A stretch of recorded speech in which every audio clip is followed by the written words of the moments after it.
Tidak salah, saya akan memberikan satu gambaran. Yang pertama adalah larutkan bio farming dengan rasio perbandingan 1 tub berbanding 1 liter pelarut. Nah, ini saya ambil contoh.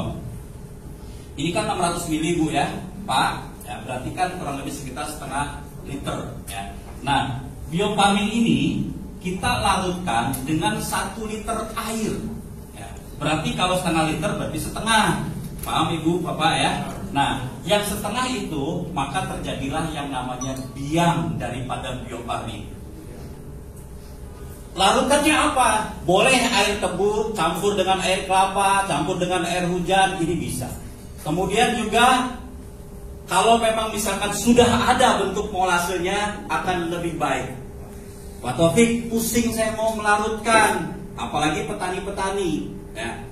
Sampai-sampai itu mau melarutkan bio farming aja harus telepon Pak, nunggu 2 jam saya Pak. Pertanyaannya apa? Pak, saya ini sudah di sawah Pak, adanya air sungai. Boleh nggak bio farming campur dengan air sungai? Boleh, nggak apa-apa. Jadi nggak harus gotot-gotot, harus beli dulu molase, beli dulu air tebu dan lain sebagainya, nggak apa-apa. Yang nggak boleh itu bio farming dicampur dengan air yang ada bahan kimianya atau tercemar dengan yang namanya bahan kimia. Jadi jangan mempersulit petani. Oh, bio farming harus diencerkan dengan molase. Dengan itu akan lebih baik, terutama ketika langsung diterapkan di media tanah. Karena sebagai makanan daripada mikroorganisme supaya benar-benar cepat berkembangnya. Kemudian pengeceran dosis aplikasi untuk lahan dengan satuan mililiter tangki ditambah dengan air sesuai dengan kapasitas volume tangki. Bapak Ibu nanti kita bisa discuss ya. Saya sangat menyarankan sekali yang namanya botol bio farming ini jangan dibuang. Karena ketika saya tanya ukurannya 10 cc atau 10 mili, maka dia harus beli dulu yang namanya gelas dengan ukuran, nggak perlu deh pakai ininya saja. Ini adalah 40 mili ya. Ininya adalah 10 miliar. Jadi gampang Pak buatnya. Bisa ibu-ibu nih, Pak Taufik, saya kan punya bunga di depan rumah. Saya mau nyemprot bunga itu dengan bio farming. Tapi saya nggak punya spare tangki yang ukuran 17 liter. Saya pakai semprot-semprot yang 1 liter airnya. Ya udah Bu, Ibu gunakan aja 10 mili biang bio farming. 10 mili itu gimana sih? Nah, gitu kan? Cukup pakai tutupnya aja, masukkan ke dalam 1 liter, maka sudah jelas 1 liter itu berbanding dengan 10 mili atau 10 cc biang bio farming. Kocok ya. Kemudian diamkan dulu sebentar, semprotkan di bagian media tanahnya. Ama bunganya juga, ama daunnya juga boleh, ama batangnya boleh. Kalau memang sudah terjadi putik, nah sebaiknya nggak usah disemprotkan ke calon bakal bunga itu, langsung fokus ke tanahnya saja. Nggak usah dipersusah, nggak usah dibuat susah. Bahwa bio farming ini hadir tidak ada lain adalah untuk memberikan kebaikan, khususnya adalah kepada para petani Indonesia. Baik, satu hal mohon maaf, tangki semprot harus steril, aman dari sisa pestisida, herbisida, ya, dan lain sebagainya. Dan bio farming tidak boleh dicampur dalam satu tempat atau waktu. Maksudnya ketika kita nanam yang namanya tanaman, kemudian hari ini kita kasih bio farming, hari ini juga kita semprot dengan bahan-bahan kimia, itu jangan dijedakan Pak. Maksudnya seperti itu. Baik. Jadi manfaat yang tadi ya kita sebutkan, air tetes tebu atau molase, kita sudah tahu khususnya para petani, manfaatnya adalah sebagai sumber nutrisi bagi mikroorganisme, meningkatkan efektivitas pemupukan, dan air kelapa mengandung unsur hara ya, JPT dan mineral. Nah, ini keren banget nih Pak ya. Ya Bapak Ibu barangkali belum paham di dalam air kelapa ini sangat baik sekali untuk tanaman. Air hujan ya, ini merupakan satu mineral alami yang mampu menyuburkan tanah dan menyehatkan tanaman ya. Kayak nitrogen dalam bentuk senyawa nitrat, asam amino dan protein. Oke, baik. Nah, Bapak Ibu, ini juga jenis pemupukan bio farming ya, sesuai dengan tempat jenis, tempat sasaran, tempat cara dan tempat waktu. Ini kita bisa share di dalam PDF ya. Ini saya selalu berikan sesuatu biar teman-teman semua, Bapak Ibu semua memahami. Gampang sekali ya. Oke, baik. Berikutnya jenis tanaman dan perlakuan pupuk organik. Baru tadi malam ada juga pertanyaan dari Indramayu ya. Namanya Mas Taufik, beliau adalah KPPL-nya. Dia bertanya mengenai bagaimana untuk padi. Ya, karena buat persiapan, kurang lebih mungkin sekitar hampir 20 hari lagi mereka panen ya, dan persiapan untuk tanaman selanjutnya. Bapak Ibu, kalau kita lihat bagan ini, ya, kita lihat bagan ini ada di kemasan setiap tub biofarming. Ya. Nah, jadi kalau saya tanya, Pak, itu maksudnya apa sih Pak? Saya tanya, Bapak sudah beli biofarmingnya belum? Belum. Bingung jawabnya, betul nggak? Ya kan? Karena ini ada di dalamnya. Sengaja biar petani tahu. Lengkap Pak. Ya, lengkap, ya, ada semua. Kita sedikit gambarkan. Yang pertama kita lihat di padi. Jenis tanaman bla bla bla bla bla bla, kurang lebih ada 100 contoh tanaman. Kemudian hari tanam plus tub. Ada di sini H-5, 7, 10, 14, 15, 20 dan terus. Jumlah tub dalam pemakaian sampai dengan panen. Saya ambil contoh ini Pak, padi. Padi H-5 itu menggunakan 6 tub. 6 tub itu diencerkan dalam 1 liter air. Biar mudah, tidak perlu harus 1 tub diencerkan 1 liter, jadi 6 tub 6 liter gitu ya. Langsung. Pusing nantinya petaninya. Langsung aja 6 tub diencerkan dalam 1 liter, dibagi sprayernya biasanya dalam 1 hektar berapa kali semprot, berapa kali habis.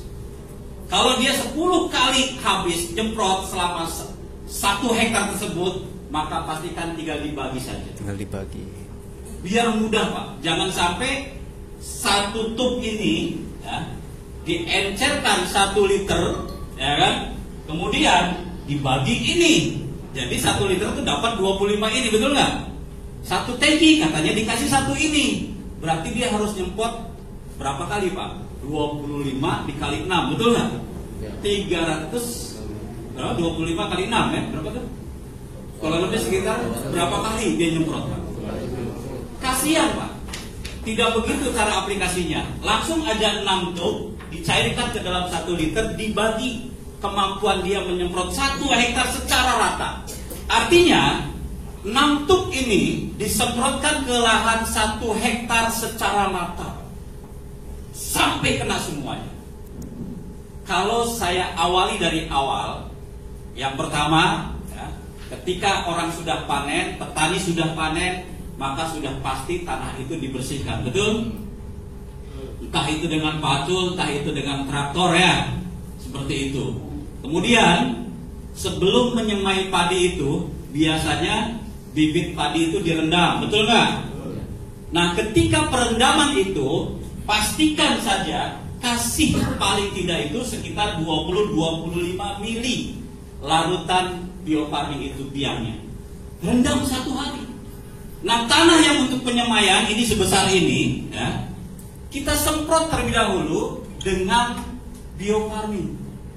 Boleh Bapak Ibu encerkan yang namanya 1 tub ini dengan 1 liter air, gunakan paling enggak setengah liternya, habiskan untuk persiapan penyemaian benih padi. H-3 saja kita semprotkan. Kemudian ketika padi sudah direndam, besoknya kita semaikan di tanah yang sudah disemprot oleh biofarming. Itu akan melihat bagaimana proses pertumbuhannya itu cepat sekali dan bagus sekali. Tujuannya tidak ada lain, supaya padi itu tahan terhadap namanya penyakit, virusnya, terutama sundep atau katakanlah kresek, atau namanya mungkin macam-macam lain-lain di daerah-daerah ya. Apa? Kalau itu hama. Banyak sekali. Nah, kemudian ketika sudah direndam, maka besoknya disemai. Butuh waktu berapa? 18 sampai 23 hari, betul? Betul? Nggak bisa langsung begitu. Kan di selama penyemaian itu pasti ditunggu terlebih dahulu, yaitu selama 18 atau 23 hari. Nah, maksud daripada H-5 ini, sebelum padi ditanamkan kepada area yang luasnya 1 hektar itu, maka disemprot terlebih dahulu H-5-nya itu dengan 6 tub Bio Farmin. Ratakan semua.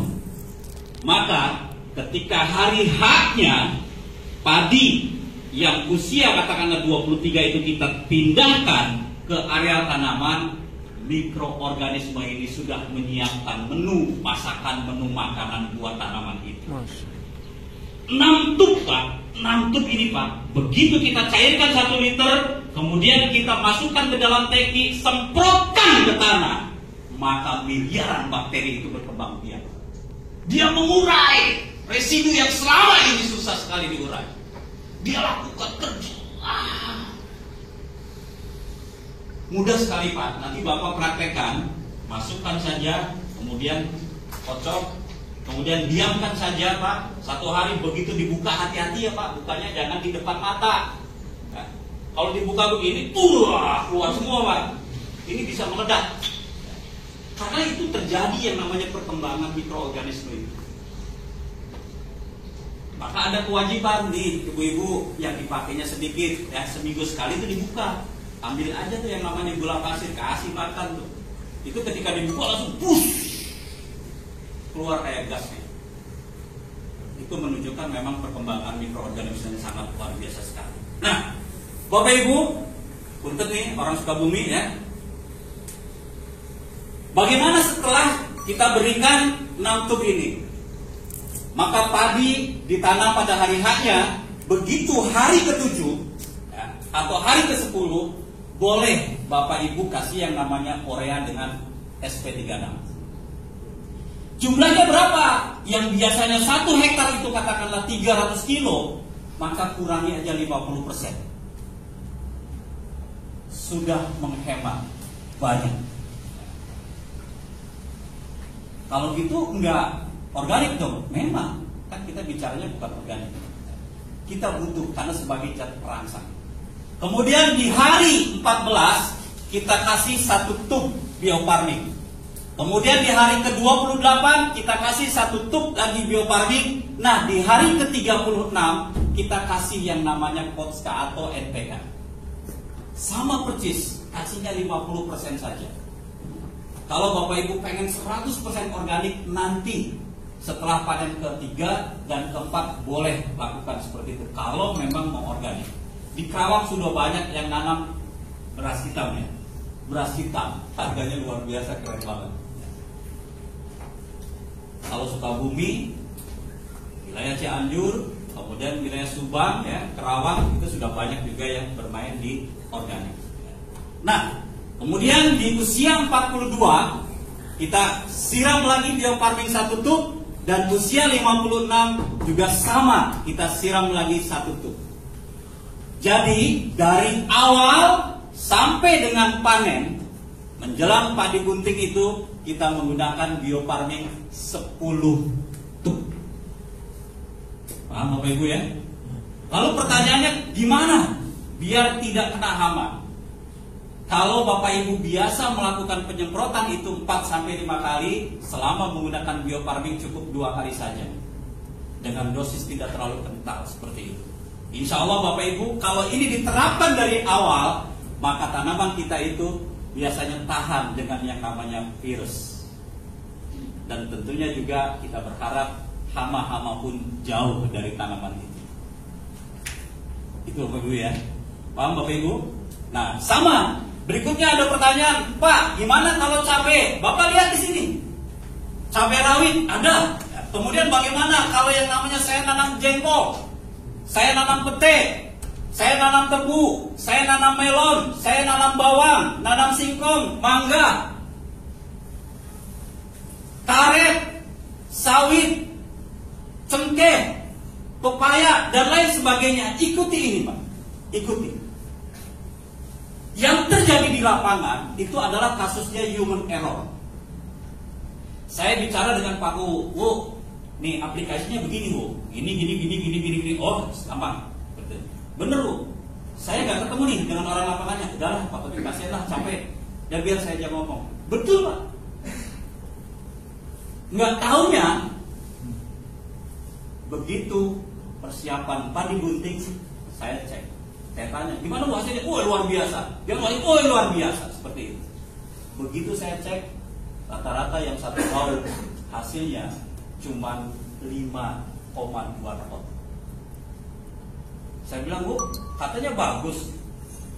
Iya Pak Taufik, yang ini sih kita kecilnya, saya cuma 4 ton, tapi yang ini 5 ton, katanya seperti itu.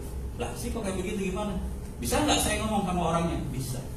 Ternyata Bapak Ibu semua, yang nungguin itu, dia menyemprotnya hanya sekali-kali.